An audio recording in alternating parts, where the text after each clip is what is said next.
Hi guys, welcome back to the second part of how to trade as per your age. इस age group में हम focus करेंगे 30 से 50 साल की उम्र के ट्रेडर्स के लिए।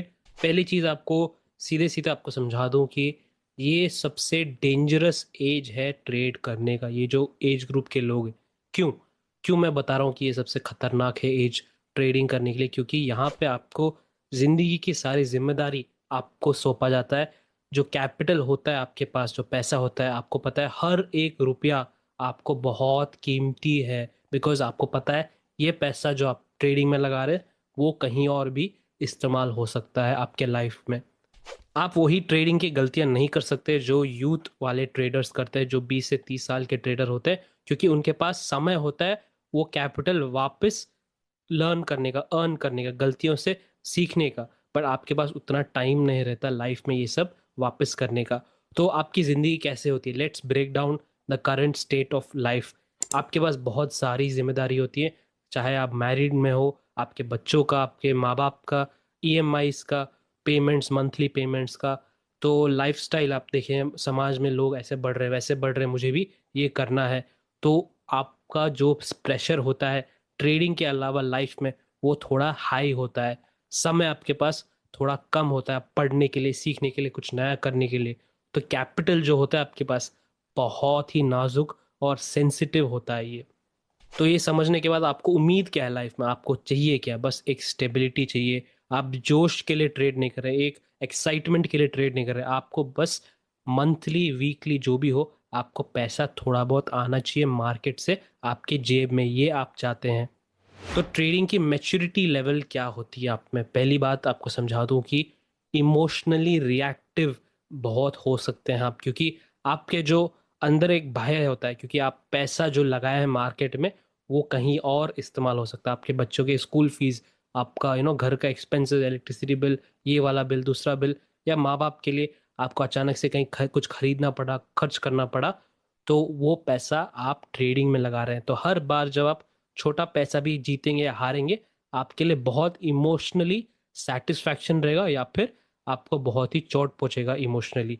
तो कैपिटल कितना होता है आपके पास अपने नौजवान डेज में, यूथ डेज में से लेके, तो अभी थोड़े पास थोड़ा ज़्यादा कैपिटल है आपके पास, लार्जर कैपिटल बेस है। बट पहले जैसे समझाया था आपको, आपका कैपिटल थोड़ा फ्रैजाइल है, नाजुक है, क्योंकि आपके जो मंथली एक्सपेंसेस वो कटते रहते हैं आप जो भी करें। तो मंथली एक्सपेक्टेशंस, मंथली हो गया, वीकली हो गया, आपका ईयरली हो गया, जो भी है एक्सपेंस, वो आपको पूरा निभाना पड़ेगा। पहले जो भी जिम्मेदारी है वो निभाना है। लास्ट में आपके खुद के लिए अगर टाइम बचता है तब आप काम कर सकते हैं।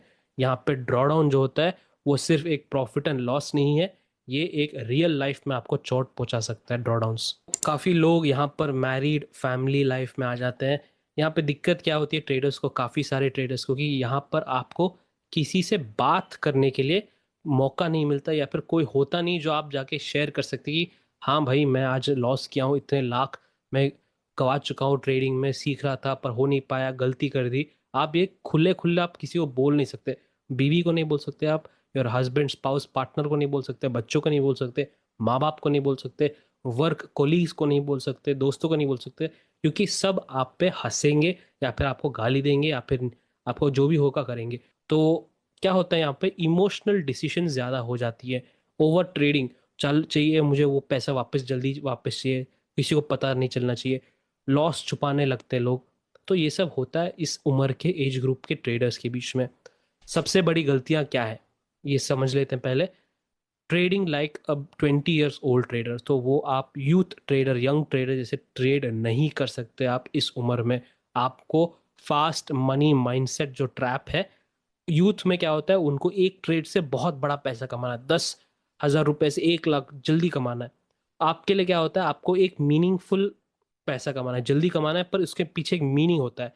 चलो चलो कि आज बेटी का बर्थडे आ रहा है, बच्चे का बर्थडे आ रहा है, कोई माँ बाप के लिए बर्थ एनिवर्सरी डेट आ रही है हमारी, तो उनके लिए आपको कुछ खरीदना है, या फिर आपके सिग्निफिकेंट अदर या फिर दोस्त के लिए कहीं ट्रिप प्लान करना है।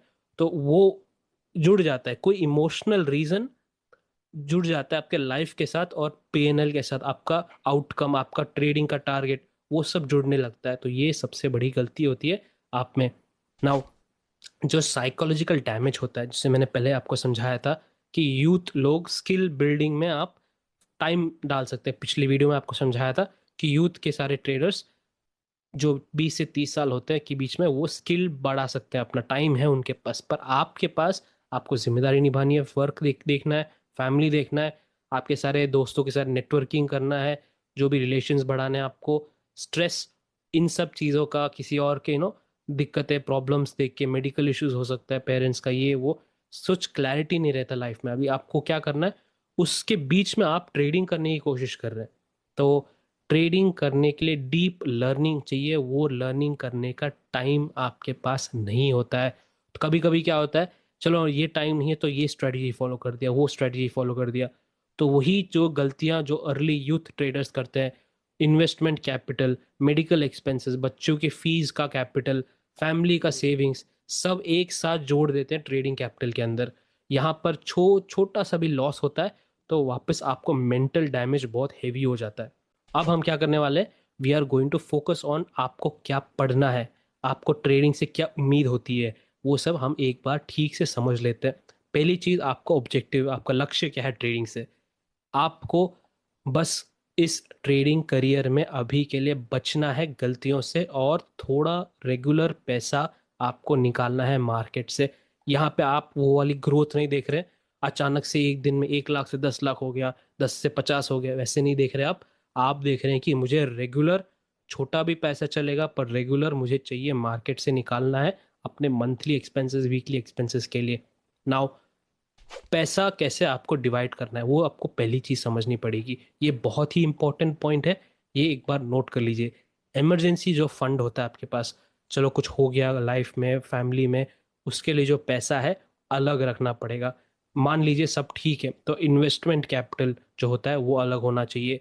ट्रेडिंग का कैपिटल वो जो होता है, जैसे कि आपको एक चीज समझा दूं, अगर कल आपके पास सिस्टम हो या ना हो ट्रेडिंग का, बट कोई भी कारण से मार्केट में ऊपर नीचे अचानक से हाई वॉलेटिलिटी आ जाती है, चलो मान लीजिए इलेक्शन के कारण हो गया, या फिर मान लीजिए कोई पॉलिसी के कारण हो गया, कहीं जंग हो गई, कहीं विदेश के इलेक्शंस के हिसाब से हो गया, जो भी हो, कोई जो भी कारण हो, बहुत ऊपर नीचे हो गया मार्केट, एंड उस ट्रेडिंग कैपिटल जो आपने रखा था वो पूरा ही पूरा पैसा उड़ गया एक दिन में।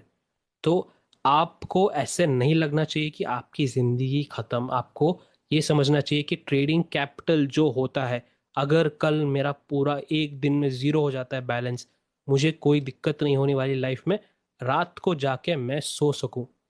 ये वाली माइंडसेट जब तक आप नहीं आ पाते इस पे, तब तक आपको स्ट्रेस रहेगा लाइफ में। तो मेक श्योर, ये बहुत इंपॉर्टेंट पॉइंट है, trading capital should be money you can lose.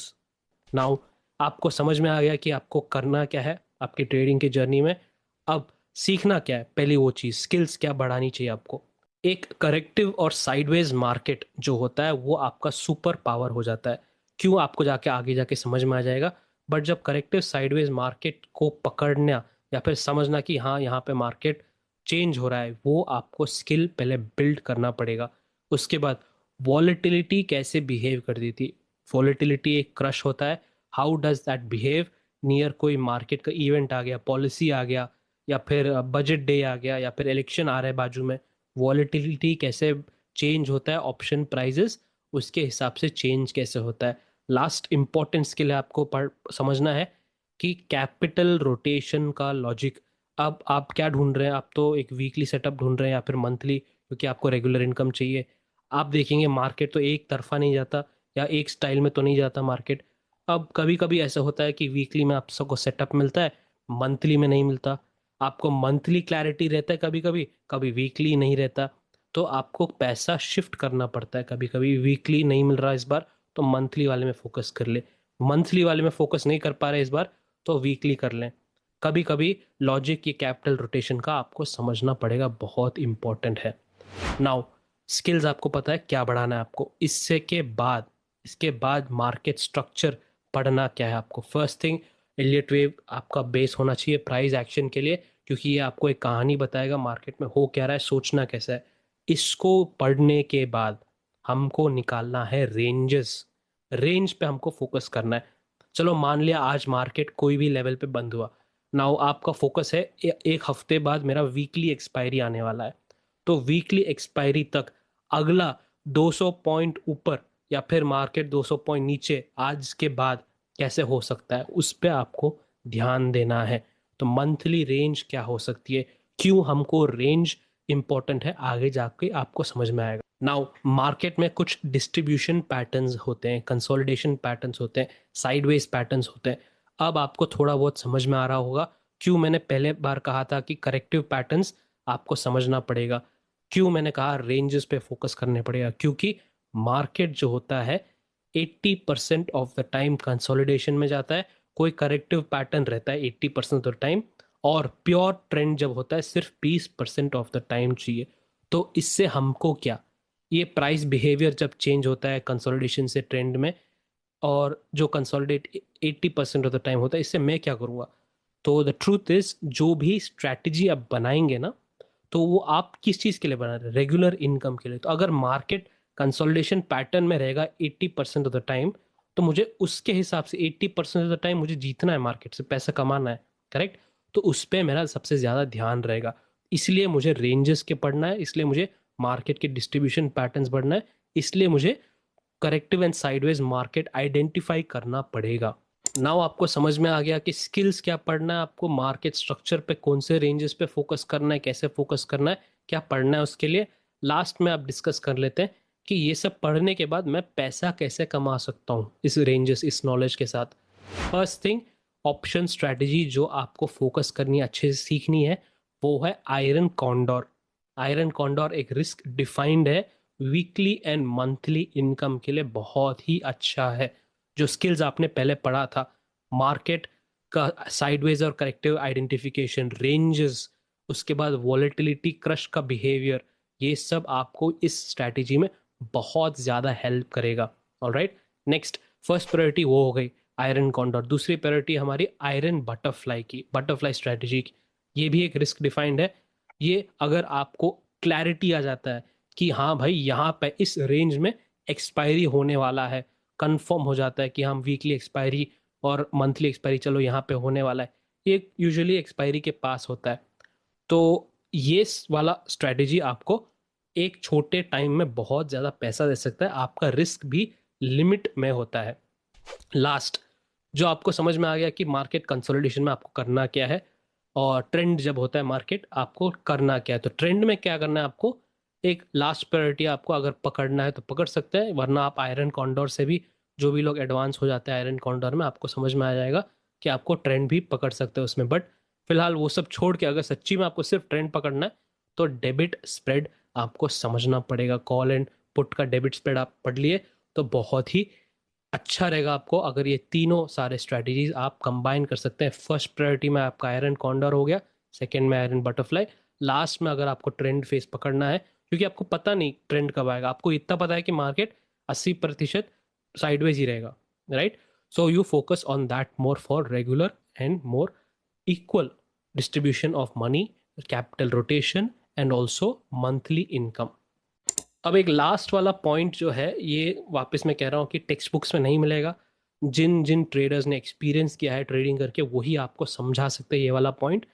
आपको माइंडसेट कैसे बढ़ाना है, इस एज ग्रुप के जो ट्रेडर्स होता है, आपका माइंडसेट, ये पहली चीज़ होनी चाहिए कि आपको कम से कम ट्रेड में आपको काम करना है, लेस ट्रेड्स। दूसरी बात, हायर प्रोबेबिलिटी सेटअप्स, डेली आप वो एक्साइटमेंट चेज नहीं कर रहे हैं, है ना। हायर प्रोबेबिलिटी एक मार्केट स्ट्रक्चर होता है जो आप पढ़ेंगे अपने एलियट वेव में।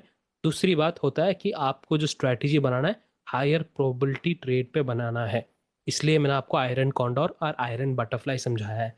नेक्स्ट, आपको ये वाला एक सच है मार्केट का जो अभी से समझना पड़ेगा।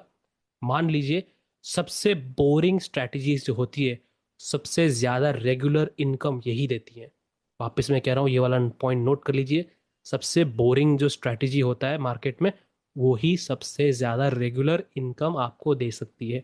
ऑलराइट, तो इस पूरे वीडियो में आपको क्या समझाना चाहता था कि आप जो है 30 से 50 साल की उम्र के अगर ट्रेडर हैं, तो आप एक्साइटमेंट, जोश, या कोई स्क्रीनशॉट के लिए मार्केट में ट्रेडिंग नहीं कर रहे हैं। आपको चाहिए रेगुलर कैश फ्लो, महीने के एंड में आपके जेब में पैसा आए। और वापस याद दिला दूं, ये सबसे डेंजरस एज है ट्रेडिंग करने का।